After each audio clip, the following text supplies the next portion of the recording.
Yeah, recently one of my students asking me about this question. So I decided to make a short video to explain about this question. This question considered a little bit hard if comparing to other past year question. Okay, so let's have a look like how to do this question. So they tell you this binomial expansion have the power of n, and then after you expand already, the first two term is actually like b power 4 and 48 b cubed x, where n, so at least we know n, a, and b are all positive integer. So that means it will be positive whole number. So a, they ask us to show about this thing. So eventually I solve until the end, I must be able to get this one. And then I believe they still have a b here. B basically asks us to find all the n, a, and b over here. And then they tell us the third term. Because you can see from the a, they only tell us the first two terms, isn't it? So part b, they actually tell us the third term. Okay, so okay, let's expand and see what happened. So let's say I have a plus x over a power of n here. So the first term is basically quite simple. It's basically a power of n. Then I will plus the second term, it will be like nc1. And then this one will be a power of n minus 1. And b, which is the x over a, and power 1, and plus dot dot dot. Okay, so from here, we can do a simple comparing. This is my first term, so must equals to the b power of 4. So therefore, I will say a power of n is equals to b power of 4. This one will be comparing the first term. Then if I comparing the second term, then must equals to the second term as well. So we know nc1 is actually equals to n. If you really want to know why, you can just using the NCR formula, which is n factorial over n minus r factorial and r factorial. So you have nc1, this is n factorial over n minus 1 factorial. 1 factorial is just 1. Right, so then n factorial above, you can expand n minus 1 factorial over n minus 1 factorial. Then you can cancel out, you will left with n. Okay, so therefore the second term, I already know this one is actually equals to n. So I better write like this. I will comparing the I think I write a more proper way. So I will say comparing the coefficient of x. Means what? Mean I will only take the number or the value beside the x here. You get it? So therefore, based on the second term here, is actually equals to 48b power of 3. So here I will just expand. This one is n, and then multiply a power of n minus 1. And then this one is multiply, this is 1 over a, right? Because when we say coefficient of x, we shouldn't include the x over here. So equals to 48b power of 3. And here we can see we have 2a, isn't it? Two term of related to the a. So this one is basically a power of negative 1, right? So if you multiply, maybe with power, we can minus 1 and minus 1 again. So we simplified this one. We should get a power of n minus 2 equals to 48b cubed. Okay, we kind of have two different equations here. Now you have to decide like which one you want to make it as a subject. So normally we can see what we want to show here. So according to what we want to show here, we don't see anything to do with b, isn't it? We don't see any term of b here. So obviously I want to make the b as a subject. So if I want to make the b as a subject, I'll move my power 4 to the other side. So b should equals to a power of n over 4, right? Because move to the other side will be fourth root. Fourth root means power 1 over 4, right? Then you multiply with n, you will get the n over 4. Okay, this one will be my first equation. Okay, so then this one will be my second equation. So what I'm doing here is basically I will sub my first equation into my second equation. So then I have n a power of n minus 2 equals to 48. So the b will be a power of n over 4 and then power of 3. So you multiply the 3 into it. It's not hard to see this one actually is a 3n over 4, right? Okay, then I will group whatever have the a together, and I will group the n to the other side. So basically, what I want to do is I will swap place between these two terms. So this one will go here, and then the n will go here. Okay, so what I will do is, this is a power of n over 2 divided by a power of 3 over 4n. and then equals to 48 over n. Okay, this one we can minus again. This is 1n. Divide mean minus, right? Minus 3 over 4n. So we should literally left a 1 over 4n, isn't it? And the minus 2 is still remain there. 48 over n. We almost got it. So you see, this one is quite close. But then this one have the power 2, right? So this one hints me about what? I need to square both sides.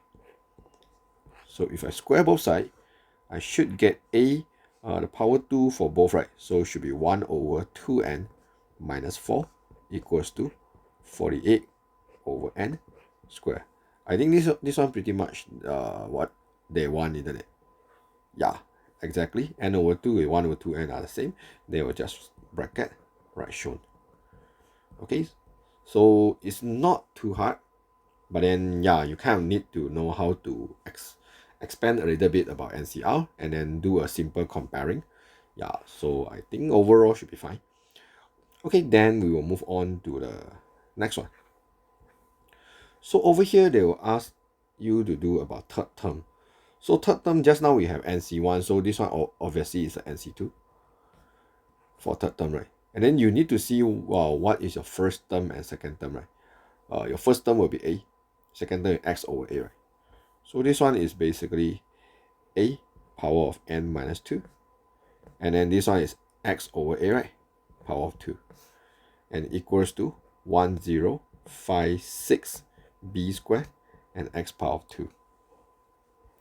Okay, so in order to solve this question, I think something you kind of need to pay attention is the NC2, because the NC2, when you expand that time, you must expand it carefully lah. So over here, I will just expand the NC2 again. So using the formula n factorial over n minus 2 factorial and then 2 factorial. So in order to cancel the n minus 2 factorial, top I will expand until n minus 2. So I got an n minus 2. I will add a factorial to stop it. So this is n minus 2 factorial. 2 factorial is just a 2. Now I can cancel. So it literally left n minus 1 divided by 2, isn't it? So now I settle the NC2 already. So it's basically n minus 1 divided by 2. Okay, and then here I have a power of n minus 2. And then you can see here I have a divide of a power of 2, right? So this one I can just say divide a power of 2, and then I have an x squared here. This one I will just copy. And then both sides have the x squared because I just want to compare their coefficients. So I will just divide x squared for both sides, or you can just say you're comparing the coefficient of x squared. So both you will get you can just cancel it out. Alright, then I think I will do the same thing. I don't want a b here because then I will sub in. I believe I have the b above there. So later we'll check it out. So let me just simplify this one more step for the a lah. So this one, I should get an a n minus 4, right? Because minus 2 minus 2, I will get minus 4. And then this one is 1056. And b just now, what's our b again? Our b is a power of n over 4. Okay? A power of n over 4. A power of n over 4. And then we square it. So you can see if I multiply in, I should get n over 2, isn't it? So we just straight away simplify it lah, because it's not really hard for multiplication. Is n over 2. Okay, then what I will do next is yeah, definitely I've tried to sub in whatever I have here. So I'm trying to get something like this, half n minus 4, or I will get something like this so that I can sub in. But I don't see any 48 here. So yeah. So maybe I will just move this a to this side and see what happens.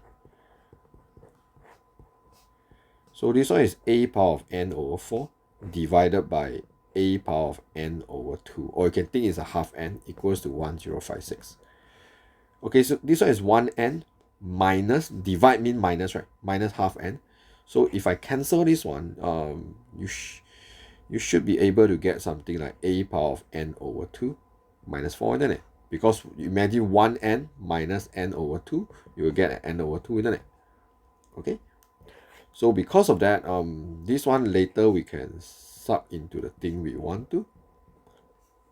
This is n minus 1 over 2. multiply, right? So this is exactly the same. I can sub in this one, 48 over n squared. So this one is n minus 2 over 2. And then this one should be 48 over n squared equals to 1056. This one, nothing much you can do.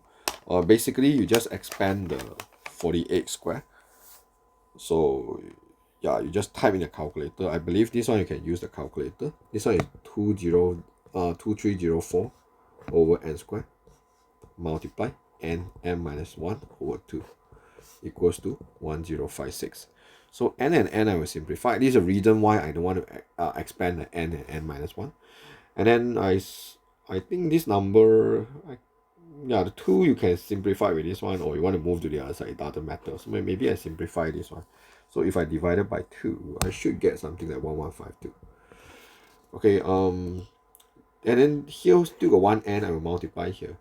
So the 1152 will multiply n minus 1. So I have 1152n minus 1152, minus 1152, sorry, equals to 1056n. Okay, then lastly, we will just solve the n together. 56n equals to 1152. Okay, 1056. You should get about 96 n equals to 1152. Then now you should be able to get a n divided by 96. Then your n is equals to 12. Because they tell us that a, b, and n are all positive integers. So 12 is a positive integer. So I think no problem for this value. And then I want to find the rest of it, right? So first thing is, I think I can sub the n back into the yeah, maybe I can back into this question to find what is a. Yeah, no problem. So so since n equals to 12, because I want to find the a and b, right? So this one will be 1 over 2 multiplied 12 is 6, right? So 6 minus 4 equals to 48 divided by 12 square. This one is 4, right? So 4 square is 16. So this one is a square. So a, supposedly, if we square it, we will get plus minus 16. And then we will get the answer plus minus 4. But the question says a must be positive integer. So I will only do the positive 4. So here, normally I won't do a plus minus, since I know I only accept the positive value. Okay, lastly is about the value of b. B is over here. So since I have the a and I have the n, then I can easily find my b, right? Because right now my a is 4 and my n is 12 over 4. So my b is basically 4 power of 3. So my b should be 64. Yeah, this is how we actually find the a, b, and also the n.